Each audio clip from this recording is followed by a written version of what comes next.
Aos 57 anos, Robert Taylor revela a verdade repugnante sobre o casamento de Barbara Stanwyck. Robert Taylor nasceu Spangler, Arlington, Brua, 5 de agosto de 1911, em Filadélfia, Nebraska. Criado numa pequena cidade do Midwest, americano, Taylor demonstrou uma combinação de determinação e charme que viria a definir a sua carreira na indústria cinematográfica. A sua infância foi marcada por uma forte influência familiar e por uma base nos valores do Midwest americano, o que lhe conferiu um sentido de disciplina e humildade invulgar entre muitas estrelas de Hollywood do seu tempo. Esta base tornar-se-ia evidente mais tarde, tanto na sua vida profissional como pessoal, uma vez que manteve uma reputação de profissionalismo, gentileza e fiabilidade ao longo da sua longa carreira. A jornada de Taylor rumo ao estrelato começou quando se mudou para Los Angeles e se matriculou na Universidade do Sul da Califórnia, onde estudou engenharia antes de descobrir a sua paixão pela representação. Foi durante estes anos de formação que chamou a atenção pela primeira vez pela sua aparência marcante e carisma, qualidades que se tornariam a sua imagem de marca. A entrada precoce de Taylor em Hollywood foi facilitada pelo seu contrato com a Metro-Goldwyn-Mayer, um dos estúdios mais prestigiados da época, que reconheceu tanto o seu talento nato como o seu potencial para se tornar uma estrela. Os seus primeiros filmes apresentavam uma variedade de papéis, desde galãs românticos a heróis de ação, demonstrando a sua notável adaptabilidade como ator. Ao contrário de muitos dos seus contemporâneos que foram rotulados num único arquétipo, a capacidade de Taylor de transitar sem esforço entre gêneros, incluindo drama-romance, épicos históricos e filmes de guerra, garantiu a sua longevidade numa indústria notoriamente volátil na década de 1940. Robert Taylor já se tinha afirmado como um dos atores principais mais rentáveis e admirados de Hollywood. Suas prestações em filmes como Camille 1936, onde contracenou com a lendária Greta Garbo, e Waterloo Bridge, 1940, consolidaram a sua reputação de ator, capaz de aliar a profundidade emocional a uma presença marcante em cena. O seu trabalho caracterizava-se por um estilo naturalista que evitava o melodrama, permitindo ao público conectar-se com as suas personagens a um nível profundamente humano. A capacidade de Taylor de transmitir vulnerabilidade, força moral e uma intensidade serena diferenciava-o das outras estrelas da época e contribuiu para o seu apelo duradouro. Além disso, as suas colaborações com realizadores e atores icônicos da era dourada de Hollywood refletiam tanto o seu prestígio profissional como a sua vontade de se desafiar continuamente com papéis diversos e exigentes. Com a evolução da indústria cinematográfica, Taylor demonstrou uma impressionante capacidade de reinvenção, transitando de protagonistas românticos nas décadas de 1930 e 1940 para papéis mais maduros em épicos históricos e thrillers de suspense. Na década de 1950, provou que o seu talento não se limitava à idade ou ao gênero. Obras notáveis como Quo Vadis 1951 e Ivanhoe 1952, evidenciaram a sua capacidade em retratar figuras heróicas com seriedade, enquanto filmes como A Casa dos Sete Falcões 1959 refletiram a sua adaptabilidade a novos estilos cinematográficos. Mesmo com a ascensão da televisão como meio de comunicação dominante, Taylor soube navegar com sucesso esta transição, aproveitando as oportunidades para chegar a novos públicos sem comprometer os padrões de excelência que tinha estabelecido no cinema. Após 3 anos de namoro, Robert Taylor casou com a célebre atriz Barbara Stanwyck a 14 de maio de 1939 numa cerimônia discreta, mas elegante, realizada em San Diego, na Califórnia. A união atraiu uma considerável atenção tanto da imprensa de Hollywood como do público, uma vez que Taylor e Stanwyck eram estrelas consagradas no auge das suas carreiras, admiradas pelo seu talento, presença em cena e personalidades glamorosas. O casamento em si teve uma mistura de sofisticação de Hollywood e intimidade pessoal, com a presença de um grupo restrito de amigos próximos e confidentes. Entre os mais notáveis estava Marion Marks, esposa do comediante Zeppo Marx, da famosa dupla Marx Brothers, que orgulhosamente foi a madrinha de honra de Stanwyck. A sua presença acrescentou um toque de camaradagem de Hollywood, a cerimônia enfatizando a forte rede de amizades e alianças dentro da indústria cinematográfica naquela época. Do lado de Taylor, o papel de padrinho foi desempenhado por Buck Mack, um artista de vaudeville, que era amigo íntimo, confidente e assistente pessoal de Stanwyck há muito tempo. Mack também era da família, pois tinha casado com Millie, irmã de Stanwyck, tornando-se uma figura paterna, substituta na vida de Barbara, e sublinhando a importância da confiança e da lealdade, nesta ocasião tão importante para a perda da aparência glamourosa de um dos casais de ouro de Hollywood. O casamento entre Taylor e Stanwyck revelou-se complexo e não isento de desafios.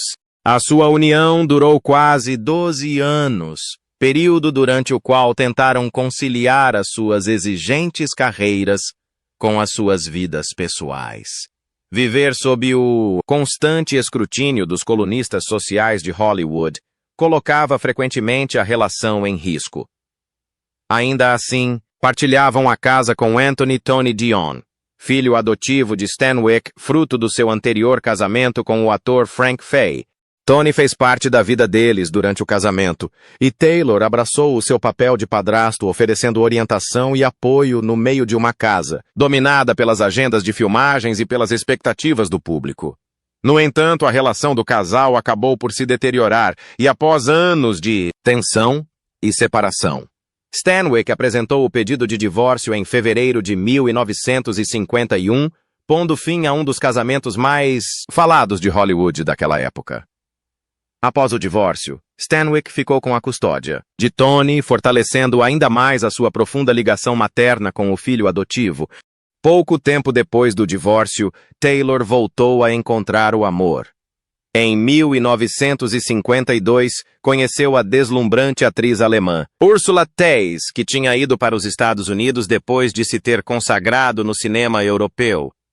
Theis, frequentemente descrita como possuidora de elegância e de uma simpatia natural, era considerada por muitos uma das mulheres mais belas a chegar a Hollywood, vinda do estrangeiro.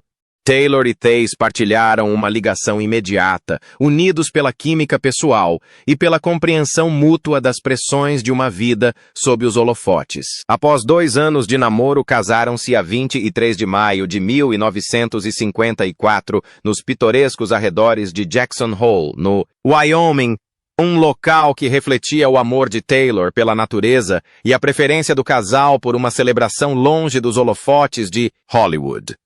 O seu casamento foi amplamente considerado feliz, marcado por um afeto genuíno, estabilidade e a alegria de criar uma família em conjunto. Juntos, Taylor e Theis tiveram 2 filhos, um filho Terence, nascido em 1955, e uma filha Tessa, nascida em 1959.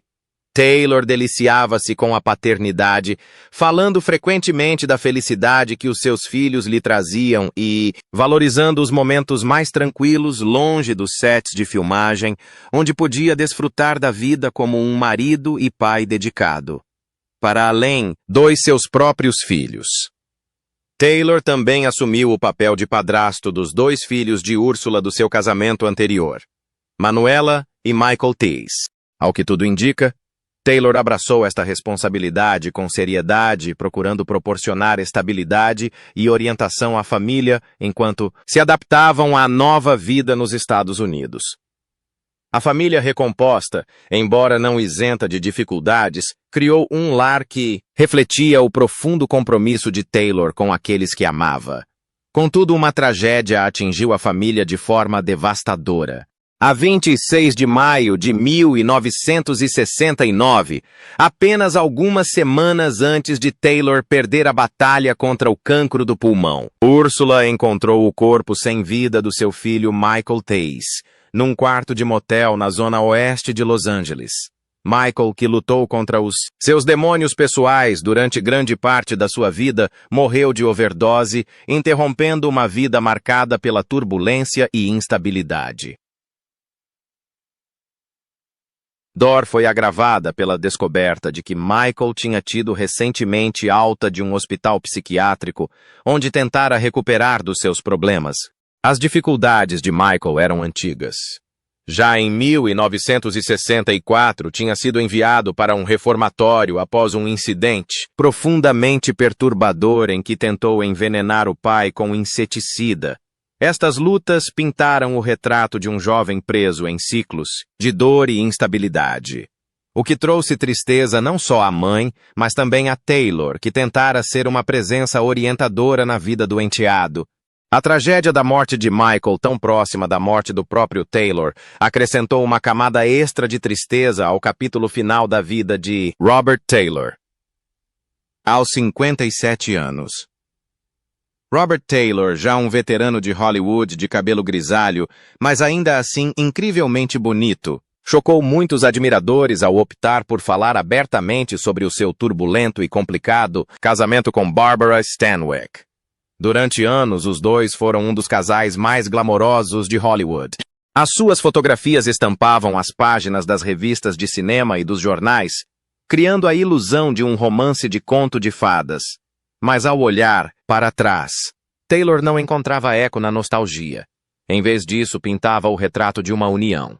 Longe da perfeição, descrevendo-a por vezes como emocionalmente sufocante e profundamente perturbadora, as pessoas pensavam que eu e a Bárbara tínhamos o casamento de sonho, confessou Taylor com a voz baixa e quase cansada. Mas a verdade é que não era só amor e rosas, era outra coisa. Algo bem menos bonito. Taylor, escolhido pela MGM como o epítome do galã alto, moreno e bonito, vivia há muito tempo sob o olhar atento da imprensa. O seu casamento com Stanwyck em 1939 apenas intensificou esse escrutínio. Ela era já uma grande estrela, uma mulher de uma enorme força e independência, enquanto ele ainda se estava a afirmar no sistema dos estúdios. Olhando para trás, Taylor admitiu que este desequilíbrio ditou o tom de grande parte da sua relação. A Bárbara era a estrela maior quando nos casamos, disse sem rodeios. Era poderosa, respeitada e sabia gerir a sua carreira com mão de ferro. Eu, por outro lado, ainda estava a ser moldado pela MGM, e essa diferença transbordava para o nosso casamento de formas que as pessoas de fora nunca poderiam perceber. Prosseguiu descrevendo o lado doméstico da sua união como algo longe de ser harmonioso. Enquanto o público assistia a festas elegantes em Hollywood, fotografias perfeitamente produzidas e entrevistas elogiosas, Taylor insinuava que a vida privada do casal muitas vezes descambava para algo que, nas suas palavras, era repugnante. Às portas fechadas, não éramos. Robert Taylor e Barbara Stanwyck, o casal de ouro de Hollywood, revelou. Éramos duas pessoas que muitas vezes não se suportavam. Havia brigas às vezes por coisas insignificantes. Ela conseguia ferir-te com palavras mais cortantes do que qualquer faca. Retraía-me e ficava de mau humor. Às vezes desaparecia só para manter a minha sanidade mental. Isto não é amor, é sobrevivência. Um dos elementos mais chocantes das revelações de Taylor foi a sua afirmação de que o casamento por vezes era mais um acordo de estúdio do que uma história de amor genuína. A MGM, ansiosa por preservar a imagem do seu protagonista, tinha pressionado Taylor a procurar a respeitabilidade ao emparelhá-lo com Stanwyck, uma mulher que inspirava a admiração pelo seu profissionalismo e autodisciplina. Não foi tudo uma decisão minha, admitiu Taylor. O estúdio gostou da ideia de me colocar com a Bárbara. Fazia sentido para a publicidade para manter as aparências. Não vou dizer que não havia atração, havia, mas o amor. O amor é algo mais profundo, algo mais livre. Nunca me senti livre naquele casamento. Segundo o próprio relato, a personalidade intensa de Stanwyck deixava muitas vezes Taylor a sentir-se sobrecarregado. Era mais velha do que ele, mais experiente nos meandros da indústria e conhecida pela sua abordagem pragmática tanto no trabalho como na vida. Taylor recordou momentos em que se sentiu mais como seu protegido ou até mesmo seu empregado do que como seu marido. Bárbara queria o controlo, afirmou categoricamente na sua carreira, na sua casa, no nosso casamento. Esperavam que eu seguisse as regras para manter a imagem impecável, e durante algum tempo assim o fiz, mas por dentro estava infeliz. É repugnante quando um casamento se torna mais sobre poder do que sobre amor, apesar das suas palavras duras. Taylor não descartou completamente o lugar de Stanwyck na sua vida. Reconheceu a lealdade dela, a sua dedicação ao trabalho e a sua recusa em comprometer os seus princípios. No entanto, o carinho que se esperaria de um marido ao recordar um grande amor estava ausente. Em vez disso, as suas reflexões estavam impregnadas de arrependimento e amargura, sugerindo que os anos vividos naquela união lhe tinham custado a felicidade pessoal. Eu não a odeio, esclareceu. Nunca odiei a Bárbara, mas odiava a forma como vivíamos juntos. Era como viver numa casa bonita, mas fria por dentro. Não importava a qualidade dos móveis ou a grandiosidade do ambiente. Nunca parecia um lar. Aos 57 anos, as revelações de Robert Taylor sobre Barbara Stanwyck não só chocaram os fãs, como destruíram uma das ilusões mais cuidadosamente preservadas de Hollywood. As suas palavras revelaram a verdade crua e pouco glamourosa sobre um casamento que durante décadas fora apresentado como invejável. O que restava era a imagem de duas estrelas unidas, não pela paixão, mas pelo dever, pelas aparências e por uma pressão tácita para manter vivo o sonho de Hollywood. As pessoas pensam que querem a vida de uma estrela de cinema, disse Taylor em voz baixa, quase como se falasse consigo próprio, mas não sabem o preço que isso custa. O meu casamento com a Bárbara custou-me a paz de espírito e isso nunca poderei recuperar.